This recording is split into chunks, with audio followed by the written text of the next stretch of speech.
Hey,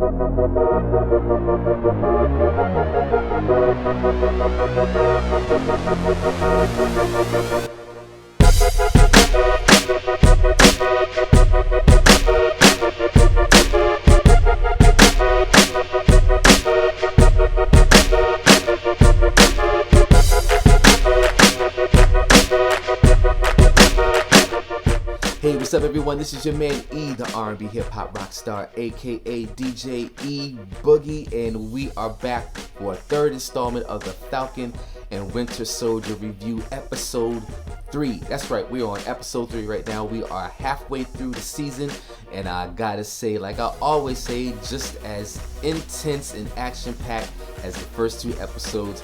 I absolutely loved it, but before we get into all of that, I always drop these every Monday, giving everyone a chance to see the new episodes over the weekend. So if you haven't seen episode 3 yet and you're here right now, yeah, that's what's happening. I'm going to be dropping a whole bunch of spoilers, so you may want to leave right now, go see episode 3, and then come on back and get in my comments and let me know what you thought of the episode and your theories on how the season may go for the rest of the season. All right, so with that being said, let's get right into it. I love how this episode opened up with the commercial for the GRC, which basically stands for the Global Repatriation Council.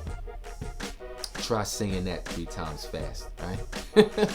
The GRC is supposed to be a group of people, or an organization if you will, supposed designed to help out the people who came back from the blip, the people who disappeared for 5 years, designed to help them just get reacclimated back into society and bring them back to some sort of normalcy after being gone for 5 years. But the Flag Smashers feel as though that they're not living up to what they said that they were going to do, what they're supposed to be doing. Because basically the people in the GRC have been taking these refugees, these people who came back, and just placing them in concentration camps, and the Flag Smashers aren't having any of that. So that's why they're out doing everything that they're doing, you know, stealing vaccines and other things to help out these people in these camps, you know, taking a super soldier serum to, you know, battle anyone who opposes them as well, you know. So that's that. The GRC is supposed to be helping these people out, but they're not doing that, and the Flag Smashers are just pretty much fighting the system, if you will. And on the same side of that coin, we have my man John Walker, the new Captain America. Don't you just love him? He is definitely taking a turn for the worse, that he's going to the dark side really quickly here. This guy pulls up in a German police van with the GRC sign on the side of the van, and he's just ready to just go in and just take care of some business. They pull up to the safe house that the Flag Smashers stopped off at in episode 2 to get some information on where Carly and the rest of her crew are. So they get there, and you know, John is like, look, you know, make sure they don't shred anything, make sure they don't delete anything, you know, we need to bring these people to justice. So they get there. The guy who owns that place, you know, is not happy about him being there as well. He's calling him a brute and a bully and all that other good stuff, and he spits in John Walker's face. Nasty. And of course John was not happy about that. He looked like he was about to rip this guy's head off, but he refrained, he chilled, he held back, and he said, hey, do you know who I am? And the guy looked at him and said, yeah, I know who you are, and I personally don't care who you are. So as John and Battlestar are leaving the area, Battlestar is pretty much coming to, you know, sort of his own realization, forming his own opinion about the Flag Smashers. He's like, well, you know, they've only been stealing vaccines and things of that nature. Maybe they're not as bad as you make them out to be. But John is like, nah, I'm not going for that. We need to bring these people to justice, and we're going to do it our way. So there's that whole scene. You know, like I said, John Walker is definitely, I can see later on as the episodes go on that he's really going to be going to the dark side very soon, especially if he has to keep coming across Sam and Bucky. All right, and while all that's going on, Bucky and Sam are at the facility with Zemo, because they had to come to the conclusion that they needed to go see Zemo to help them out in finding the power broker and finding who is making this serum and how these 8 super soldiers came to be, like who's putting this stuff out there. So they're going to see Zemo. Sam wants to go in with Bucky while he's interrogating Zemo, and Bucky's like, no man, I can't have you going there, you're an Avenger. You know how he feels about Avengers, right? So let me go in, I'm going to handle it, don't worry about it, I'm good. So of course when Bucky walks in, Zemo decides he wants to start using the trigger words that turns him into the Winter Soldier. But of course those trigger words don't work because Bucky has been deprogrammed back in Wakanda by Shuri, so he's all good. But I think Zemo knew that already, but he just wanted to see how Bucky would react to hearing those words again. So those guys are talking, having a conversation, and this whole thing it's not only a visit to Zemo, it actually turns out to being a breakout mission. So Bucky is trying to explain to Sam how they could break Zemo out. Of course, Sam is not happy about any of that stuff, but while Bucky is explaining this whole situation, breaking down the scenario, the action is actually taking place right now, at that very moment. You know what I mean?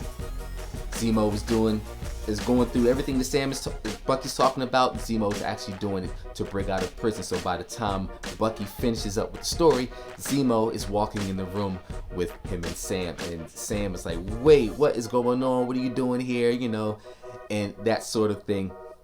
But Bucky's like, man, we need him. We gotta have him with us. He's no good to us here in prison. We need him with us so we know where to go. We can find out who's remanufactured this super serum. So of course they all go to Madripoor, and I think it's so cool that they included this in this series, because Madripoor is a place, it's an island, and it's a reference to Wolverine, which I thought was really cool. So they had to go to Madripoor, and while they're in Madripoor, they had to pretty much be in disguise, if you will. Like Bucky had to be the Winter Soldier that everyone knew, and of course Baron Zemo just had to be Baron Zemo.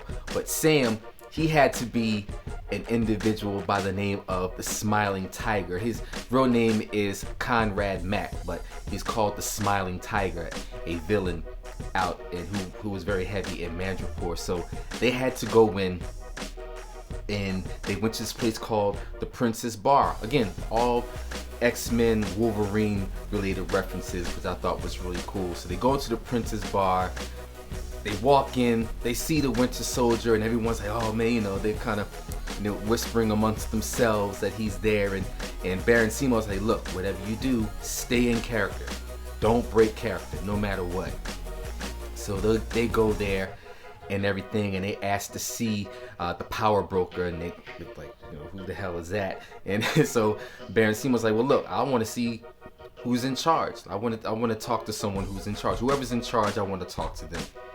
So while that whole thing is going on, Baron Zemo looks to Bucky and says, yeah, it's time for you to be the Winter Soldier, like right now. And Bucky goes off and does his thing, knocks a few people around, so on and so forth, and Zemo says, just pretty much calls him off, like, okay, look, again, that's good, you did a good job. So the bartender finally says, so hey, you guys can go in and see Selby now. So they go in to see Selby, and she's pretty curious about Sam. Like she's familiar with the Winter Soldier, and of course she's familiar with Zemo, and she pretty much asks Zemo, like, hey, weren't you supposed to be rotting in prison? So Zemo's like, hey, I'm a criminal like you, we get out the best way we know how, we work our way out of situations like that. But she looks at Sam, she's like, well, yeah, you're a bit taller than you've been described to me, Smiling Tiger. So, and she just kind of just brushes it off. But as they're asking her questions about, where this serum is coming from, she gives him the information. She gives him the information of a gentleman by the name of William Nagel. He's the one who's been remanufacturing the serum and everything, and they want to know where he's at. She's like, look, I'm not telling you that right now. You got to find out that information on your own. So while they're going through that, Sam's phone goes off, and it's his sister Sarah who calls him. Now again, like I said, Selby has already had her, suspicions about Sam. So when he picks up the phone, she's like, look, put it on speakerphone. I want to hear this conversation. So he picks up the phone. It's his sister, and she's like, hey, we need to talk about this situation. And Sam's like, what situation would that be? So, the situation about, about the bank. Yeah. And Sam is really doing his best to play up. Yeah, the bank.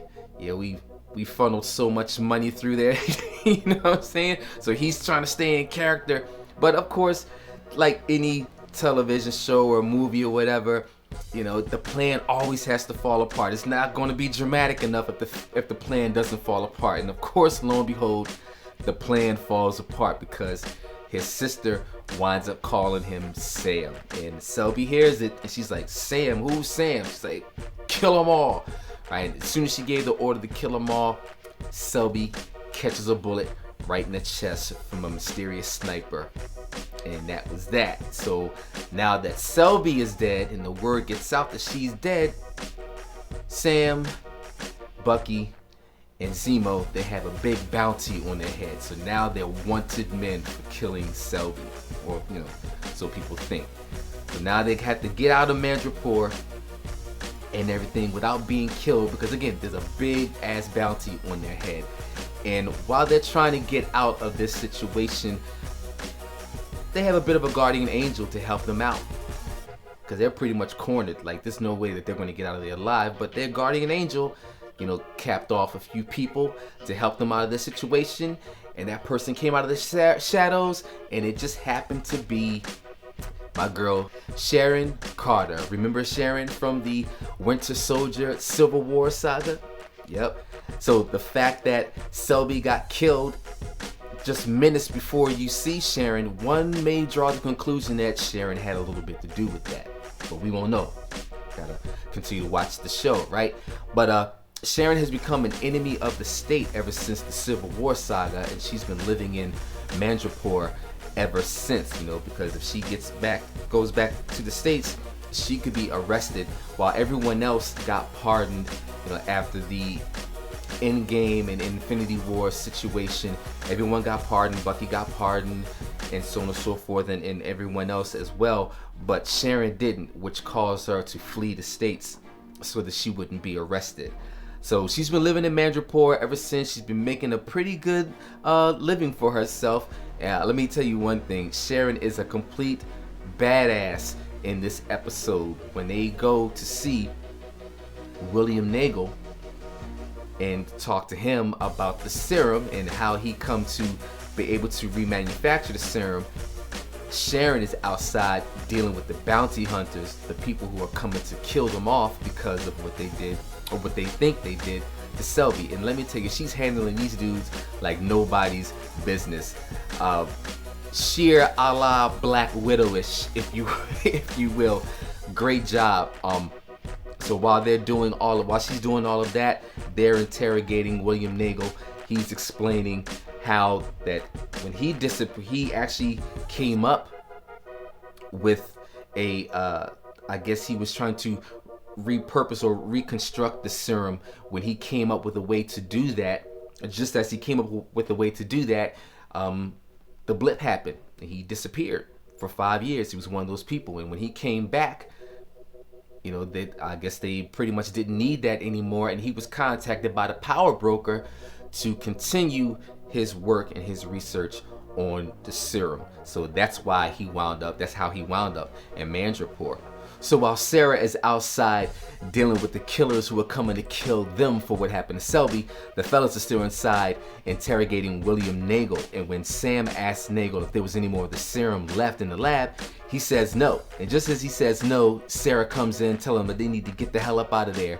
And just as that happened, Zemo winds up killing Nagel. He pretty much did that so that Nagel wouldn't be able to reproduce the serum, any more of the serum, I should say. I mean, you can't reproduce anything if you're dead, right? So, but a little bit of a backstory on why Zemo is the way that he is. If you can recall, in Civil War, Zemo was actually hunting key members of Hydra who were involved in the super soldier program. Remember when he broke into the guy's home, wound up hanging him upside down, drowning him and everything, and he stole the book, right? And this was way before he even set his sights on the Avengers. Because like I said, he's not a fan of the super soldier program any more than Sam and Bucky are. So that's his deal. And when they were going through that, somebody shot a rocket launcher into the container, blowing up the lab. So that pretty much just kills any possibility of any of the serum being left anyway, right? And real quickly, Nagel, he actually wound up making 20 vials of the serum, which actually wound up getting stolen by Carly and the Flag Smashers, right? So those 8 people got a hold of the serum, so that means there's like 12 vials out there left. So who knows who else is going to come in contact with the rest of that serum, all right? So they blow up the container and everything, and they have to shoot their way out of it. And at this point, Zemo disappears. But Zemo has gone into full mode at this point. He throws on the iconic purple mask, as you remember from the comics and everything, and he starts taking some of these bounty hunters out, giving Bucky, Sam, and Sharon an out to get out of there. So Zemo steals a car. Everyone goes their separate ways. Sharon meets up with an assistant that happens to be there as well, and Sharon tells her assistant, we got bigger problems to deal with right now. We got a bigger problem going on right now. Then we cut to the Flag Smashers. They actually raided a GRC storage facility, and when they raided the facility, they wound up blowing it up with people still left inside. Now this was a big surprise to Carly's partner that this was even going to happen. So he's looking at her like she's crazy, and she's like, hey, this is the only type of language these people understand. Looking crazy as hell when she said it. So I can already tell that things are going to get real nuts with her as these episodes go on. So they speed off, and then we cut to John and Battlestar. They make it to Zemo's prison, only to find out that Zemo has escaped. And of course, John has reason to believe that Bucky and Sam has something to do with his escape, and he's not wrong. Right? So at this point, John's like, okay, look, we're going to start doing things a little bit below the radar here. We're going to start administering our own type of justice now, because we're not getting anywhere playing by the rules. So we need to step it up a notch and do our thing. So that's going to be interesting to see how that plays out as well. So while the guys, they make it back to Latvia for the next meeting and everything, Bucky decides not to go in with Sam and Baron Zemo, because he wants to hang back for a little bit, giving the excuse that he wants to take a walk to get some air, when in actuality he actually spotted a Komoyo bead on the ground. The Komoyo beads are the beads that the Wakandans wear in Wakanda, pretty much giving them access to any vibranium fuel technology in Wakanda. It doesn't matter whether you're a high level person in Wakanda or low level, you have those beads, you can be able to interact with the tech out there in Wakanda. So he finds one on the ground, and then he walks around, he finds another in the side of the wall, and he's like, hey, I think you lost something. He already pretty much knows who it is. And as he turns around, it's Ayo from the Dora Milaje, and she's looking at Bucky, and she's asking him, where's Baron Zemo? Because Zemo has to answer for his crime, killing the king back in Civil War saga. All right, and that's pretty much how the episodes end. Action-packed, like I said. I loved it. I mean, this series is absolutely amazing. I love it a lot. I was already amped up by Wanda, like I mentioned earlier on. WandaVision already had me hyped, but this right here really has me hyped. So get in my comments, let me know what you thought about episode 3. Give me your theories on how you think everything's going to play out. Do you think Sharon is the power broker? Because that seems to be the thing that's running around right now. People tend to be running with that because she's so conveniently placed at certain areas and the way she's moving and everything like that. So if you think she's the power broker, get in my comments, let me know why you think she's the power broker. You know, only time will tell. Just like I said, there's only 3 more episodes left in this series. And while you're here, make sure you click that subscribe and hit that bell notification so you know whenever I go live during my live DJ feeds or whenever I post up brand new content such as this. All right. And be sure to hit my website, rnbhiphoprockstar.com, for music, merch, and more. This is the Cartel Media channel. This is my 3rd installment of the Falcon and Winter Soldier. I can't wait to get to episode 4. I'm so glad you guys are rocking with me, and I'll see you guys again soon. All right, peace. Through all your scheming and lies, you're incapable of telling the truth. Yes, I'm the illest motherfucker alive. You never get nothing over, only I'm hip to you.